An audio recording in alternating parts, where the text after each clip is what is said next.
Վերահսկողություն հասարակական կազմակերպությունը այս պահի դրությամբ ունի 250 եւ ավելի գրավոր դիմումներ։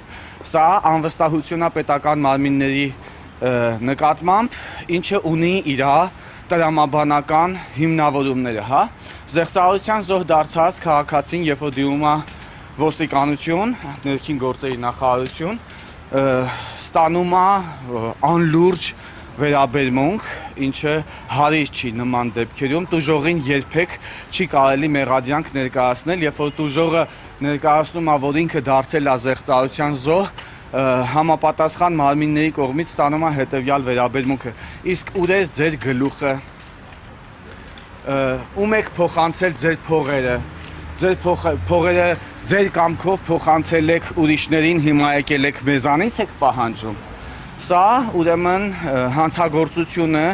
կոծկելու միջոց է, սա հանցագործությունը կոծկելու ձև է, եւ սա առաջացնում է անվստահություն քաղաքացիների մոտ մեր պետական մարմինների նկատմամբ, ինչը պիտի հուզի